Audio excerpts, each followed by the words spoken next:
Evening, welcome to the Derby debrief from RamsTV, live from Pride Park Stadium. Owen Bradley with former Derby captain Shaun Barker alongside, as always.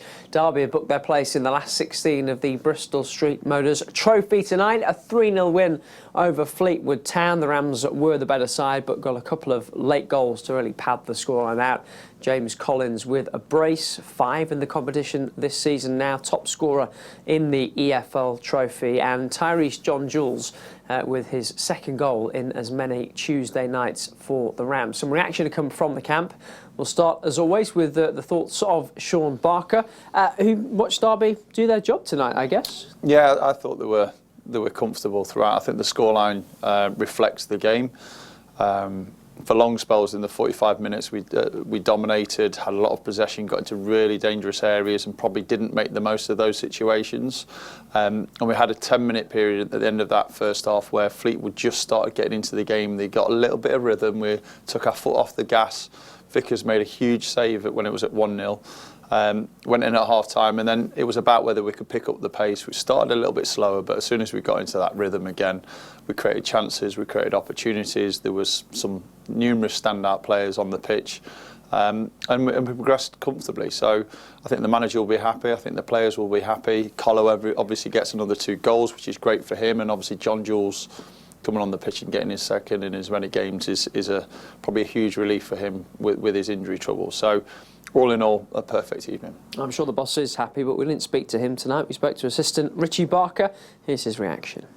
I thought the first half was arguably as good as we've been, and in fairness, you know, off the back of the recent league results, that's some statement. So disappointing that we didn't go in more goals up. I thought we could have made the evening a little bit more comfortable for ourselves, but very pleased with everybody's contribution. And obviously, like I say, winning's a habit, and we've continued that habit and through to the next round. Good night for your strikers. James Collins loves this competition at the moment. Yeah, we were saying that to him on the bench when he came off. Look, as a striker, doesn't matter what competition it is, doesn't matter who you're playing against, goals are goals, and it's a good habit to get into. And in fairness, he started a little bit of a run with the game, I think, Wolves a couple of weeks ago. And it's just nice to continue it. If it's a striker, you just want to keep scoring goals. So it'll do him mentally the world of good. And goals from set pieces, and we know what a premium you put on those. Yeah, it's something that we are still constantly working on. And obviously Wardy's delivery was excellent. He definitely brings us something that's a little bit different. So, yeah, at the end of the day, the second goal was important no matter how it came. And like I say, an excellent delivery, and fair play to Colo for gambling. And Tyrese John Jules did what he did last week again. Yeah, I have to be honest. Like, I as soon as it fell to him, I was thinking, "There's no way he's missing here," because we see him in training every day. So, but yeah, again, for his mindset and his mentality, keep on the goal trail, keep scoring, keep his confidence high, keep getting the minutes in.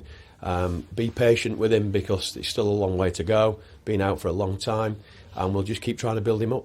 How exciting is it to see that from him, though, given how long he's been out for? I guess you knew you had this ability when you brought him in. Yeah, and we had glimpses of it for the first couple of weeks, unfortunately, until the injury. And then we see it in training when we can really push him. But, there's even days in training we can't push him too hard.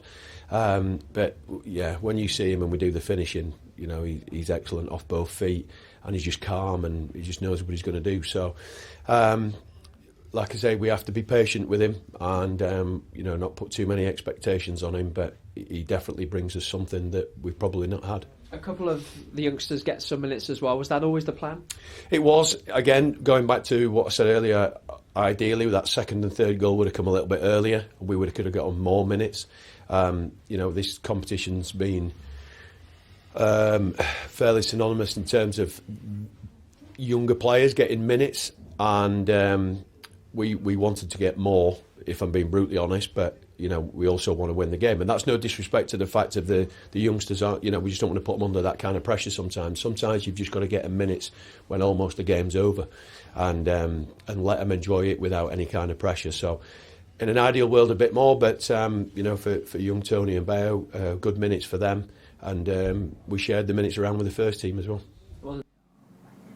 Richie Barker there. Yeah, good night all round for Derby. The goals are the big moments, Shaun, obviously. And I remember talking earlier in the season about the big moments maybe not going Derby's way in the respective penalty areas. I mean, they did tonight with the Vickers saves and the Jack Marriott miss in particular. But James Collins took his chances for Derby, and was that ultimately the difference for you? It was those moments. You call upon your goalkeeper when you need him, and I thought that moment was huge because they got in each other's way, and the players, and I think it was Marriott and the left back, kind of got in each other's way, and Vickers came out, made the block, made the save, and that was a key moment because at that point it was 1-0, and then it fell to Marriott, the best chance for Fleetwood to get on level terms, and he missed it, and those are the key moments. And like you said, early in the season those moments maybe weren't going for us. I remember the manager bemoaning some opportunities, how it sways one side to another for two different teams depending on the look and how the ball drops.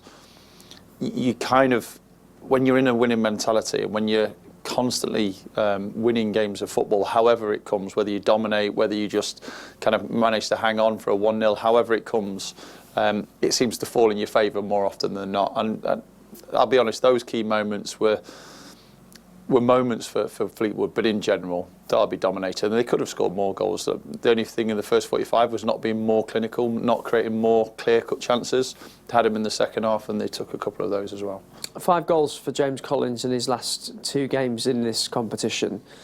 A few detractors after the hat-trick against Wolves because it was Wolves under 21s and people knocked the standard, and OK, fair enough. But you can't really do the same tonight, given Fleetwood are a League One opposition and played a strong team. Yes, I know they're struggling, but they're still League One opposition, and he finds more goals this evening. Yeah, well, no one else scored 3 goals against Wolves 21s. It's whoever you come up against, it's a tough ask at this level.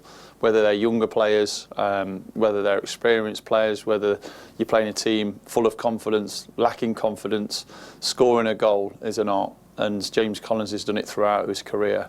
The only time we should question him is when he's not scoring, and he hasn't done that over a regular basis since he's been at Derby. He's been pretty consistent. We probably expected a little bit too much from him at the start, and we're starting to see why he's so valuable and why he's so important to not only a squad but a starting 11. Those little moments where you have a knack of scoring. The first one was being in a brilliant position, and the finish was excellent. The second one, just reacting to the ball from Ward. So I'm delighted for him. Having a player that scores goals constantly gives you a little sense of relief defensively as well, because you think that someone will get you a goal, and the likes of Colo, he's definitely doing that at the moment. So there were 4 or 5 standout performers. I thought Max Bird once again was outstanding. He's probably the best I am seeing him in a Derbyshire. I think he's got the all-round package, physically, technically, tactically, and the little detail he's got in the final third is something beyond everyone else. Just one final point on Colo. On the 12 goals for the season now, you would expect him to hit 20, given where he's at this stage of the season. I mean, if Derby have a 20-goal-a-season striker, as they did last season with David McGoldrick, you would expect them to have a good season. Yeah, I think any team that has 20 goals a season in one centre forward has a chance. We talked about missing David McGoldrick. You were never replacing him. I don't think James Collins getting 20, 25 goals this season replaces the David McGoldrick as a player, as an individual. But what you've got now is Colo that's leading the line, constantly working hard, doing his bit for the team, getting in goal-scoring opportunities, which he had. He had an opportunity to get 2 or 3 today on top of that. But you've got a different type of player with the like of John Jules, with Mendes-Lang when he goes up front, with Waghorn. You've got a variety of different players that can get goals with the type of players we've got in the wide positions. Wilson, Ward, Barkes and Mendes-Lang. There's so many players that can create different opportunities. So it's looking exciting. We're reaping the rewards at the moment because we're scoring goals and we're winning games, and that's what it's all about. And what about Tyrese John Jules? First goal for the club last weekend at Port Vale with his first touch on the night. He'd not been on the pitch very long tonight when he scored either, and took it fantastically well again. He did, and you hear in the comments from Richie Barker, who was a goal scorer himself, scored a lot of goals throughout the divisions, saying how natural he is in front of goal, John Jules, and that is something unique. And you can see with the finish that there was an opportunity to play to Western. I had no idea of playing it to anyone, because as soon as he sets his sights, how many times would you see someone go into the far corner because they see a gap, they see that little space ahead of him, and he actually switches it and goes to the near post where the keeper couldn't get down quick enough. And that's an art and it's a skill. He says he can do it off both feet, and they're protecting him. And at the moment, I'm happy him coming and being an impact player, because 2 games, 2 goals. I think it was probably 2 touches as well for those goals. Exactly what you need. Competition for places, starting games, off the bench. It's great to see him fit, and hopefully that continues. Yeah, so many positives for Derby tonight, including having Joe Ward back in the starting lineup for the first time since mid-August. Here he is. It's been a while since I've got that much minutes into my legs. But yeah, it's a great feeling to get the win. We had to put on a good performance, professional performance, and hopefully we did that. Scored at the right times? Yeah, I think so. Yeah. It was. I think they were good goals, and we worked the ball well. There were some good finishes and good goals, like I say. So yeah, it was a good win. And you've got a striker in James Collins. He seems to really be enjoying this competition at the moment. Yeah, he's been flying, to be fair, this competition and in the league. So it's great to have your strikers flying. As a wide man or a fullback, delivering the balls, they're going to be in the end of it. So it was good. Good to get the deliveries in, because he's going to be there and score goals. Yeah, we saw the Ward-Collins combination quite a few times in pre-season. Nice to see it out there tonight. Yeah, it was good. It was good to get that back. Like I say, you know he's going to be in the position, so you just got to get the delivery right, and he'll get on the end of it. Your first start for a while, since mid-August, I think. Do you almost see this as the end of the injury journey for you, hopefully? Yeah, hopefully, touch wood. It's frustrating to be injured for a little while and then come back and then get something little. But yeah, it's hopefully no more injuries, and can stay fit and start to fly. And you're on such a good run at the moment. Important to keep that going with tonight's win. Yeah, definitely. Yeah, we just got to keep winning, keep the momentum, because it's massive. It builds confidence with everyone. Everyone's feeling good, and it's a good buzz around the group, and then it'll just push us on. Well done tonight. Thank you. That's Joe Ward speaking after tonight's game. So Derby through to the last 16 of the EFL Trophy. The draw is on Friday. The teams that Derby can face, by the way, this is regionalised up until the final, in fact. Blackpool have gone through tonight. Doncaster have as well. Bradford, Bolton through. Burton through as well. They beat Wrexham in maybe a bit of a surprise down at the racecourse ground. Accrington, Lincoln postponed. Lincoln, of course, came through the group with Derby. Wigan face Stockport tomorrow, but the draw is on Friday. You'll get details of it, of course, on the website dcfc.co.uk. That's where you'll get more reaction to tonight's game as well, if you want it. That's all from us for now. Don't forget, this programme is now available as a podcast as well. Search for the official Derby County podcast wherever you get yours, and you'll be able to subscribe. From the inbox and the team, goodbye for now.